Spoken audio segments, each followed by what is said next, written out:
Sesaat lagi kita akan mendengarkan bersama Mutiara Ramadan 1443 Hijriah SMP IT Ar-Ruqam. Selamat mendengarkan.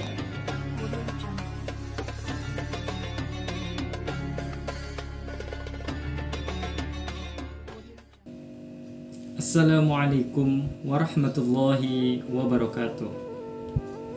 Alhamdulillahilladzi anzalal furqana basyiran wa nadhira. Allahumma salli ala habibina wa maulana Muhammadin wa ala alihi wa ashabihi wa man tabi'ahum bi ihsanin ila yaumiddin, amma ba'du. Para pemirsa, shaimin dan shaimat, sahabat Ar-Ridha yang dimuliakan oleh Allah Subhanahu wa taala.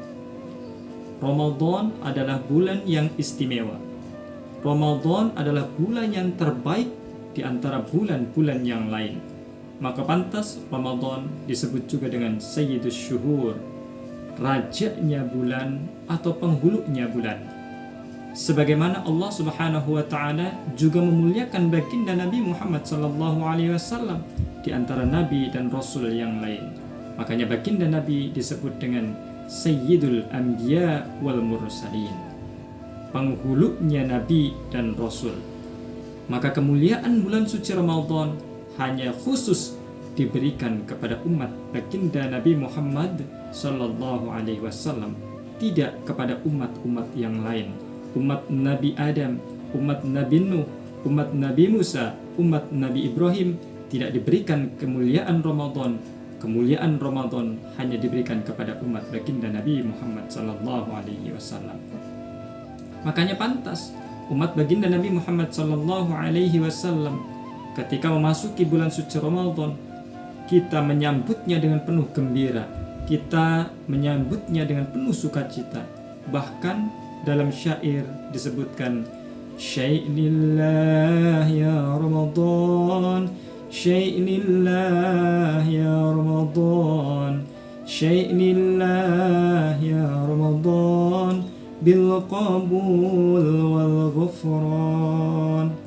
Syair ini menandakan betapa bahagia, betapa senangnya umat baginda Nabi Muhammad sallallahu alaihi wasallam karena di dalam bulan suci Ramadan seluruh doa kita akan dikabul dan dosa-dosa kita akan dihapus oleh Allah Subhanahu wa taala.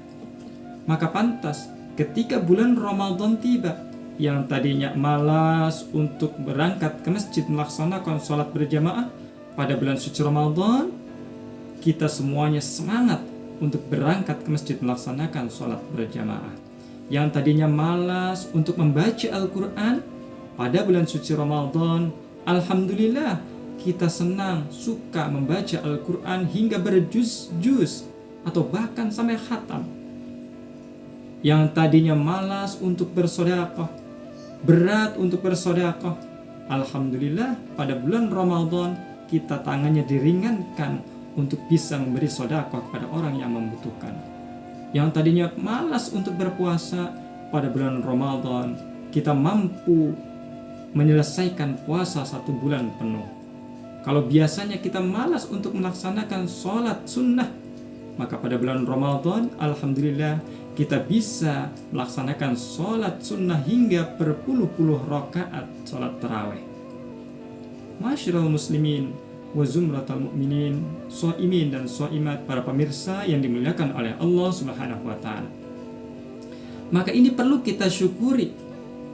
Karena itu tandanya kalau kita semangat menghidupkan bulan suci Ramadan dengan amal ibadah, tandanya, cirinya iman masih ada dalam kolbu kita, iman masih terpatri dalam hati kita.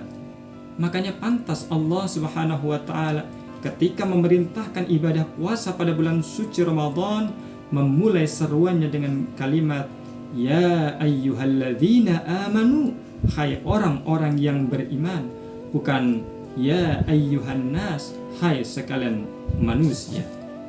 Makanya kalau hamba-hamba Allah, umat baginda Nabi Muhammad sallallahu alaihi wasallam, ketika datang bulan Ramadan dia malas untuk beribadah, dia tidak mau mengerjakan puasa pada bulan suci Ramadan, maka dia tidak termasuk dalam seruan Allah Subhanahu wa taala. Maka imannya perlu ditanyakan. Barangkali imannya sudah menipis atau bahkan imannya sudah tidak ada. Na'udzubillah, summa na'udzubillah. Para pemirsa yang dimuliakan oleh Allah Subhanahu wa taala. Maka bagaimana cara kita meramadankan seluruh bulan?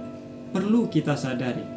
Kalau kita biasanya pada bulan Ramadan mampu untuk melaksanakan sholat berjamaah, maka di luar Ramadan kita teruskan untuk melakukan sholat jamaah di masjid. Kalau di dalam bulan Ramadan kita sudah terbiasa untuk membaca Al-Quran hingga berjuz-juz atau sehingga khatam Al-Quran, maka di luar Ramadan kita harus terus tingkatkan untuk membaca Al-Quran. Kenapa? Karena baginda Nabi Muhammad SAW pernah bersabda, "Iqra'ul Qur'ana fa innahu ya'ti yaumal qiyamah syafi'an li ashabi." Baca olehmu Al-Quran, karena kelak pada hari kiamat Al-Quran akan datang kepadamu untuk apa?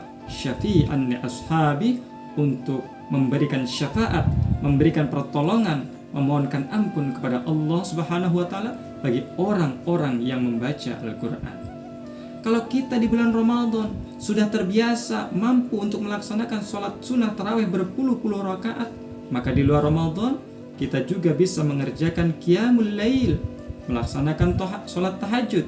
Karena bagi orang yang melaksanakan sholat tahajud, derajatnya akan ditinggikan oleh Allah Subhanahu wa taala pada makom yang mulia di sisi Allah Subhanahu wa taala. Bahkan juga di sisi manusia derajatnya akan diangkat oleh Allah Subhanahu wa taala. Kalau di bulan Ramadan kita ringan untuk bersedekah kepada orang yang membutuhkan, maka di luar Ramadan juga kita hendaknya terus untuk bersedekah, bisa kepada anak yatim, fakir miskin, atau ke lembaga-lembaga agama, ke masjid, musola, dan lain sebagainya. Masyaallah muslimin wa jumratul mu'minina rahimakumullah. Intinya adalah, substansinya adalah, ketika kita semangat untuk beribadah pada bulan suci Ramadan, maka untuk meramadankan seluruh bulan, hendaknya kita jaga terus nilai-nilai ibadah pada bulan suci Ramadan pada bulan-bulan setelahnya, pada 11 bulan yang lainnya, agar ibadah kita terus, karena Allah Subhanahu wa taala pernah berfirman, wa'bud rabbaka hatta ya'tiyakal yakin. Maka sembahlah Tuhanmu, beribadahlah kepada Tuhanmu sampai ajal datang menjemput nyawamu. Makanya para ulama juga pernah menyebutkan, kun rabbaniyan wala takun ramadhaniyan. Jadilah kamu sebagai hamba-hamba Allah, sebagai manusia yang mau taat kepada Rabbnya, wala takun ramadhaniyan, dan jangan kamu beribadah hanya di dalam bulan Ramadan saja. Akhirnya mari kita sama-sama berdoa, mudah-mudahan kita semuanya dijemput oleh Allah Subhanahu wa taala, dimatikan oleh Allah Subhanahu wa taala dalam kondisi kita beribadah kepada Allah, sehingga kita disebut sebagai orang yang husnul khotimah. Ya Allah biha, ya Allah biha, ya Allah bi husnil khotimah. Terima kasih atas segala perhatian. Mohon maaf atas segala kekhilafan. Usikum wa iyaya bittaqwallah. Assalamualaikum warahmatullahi wabarakatuh.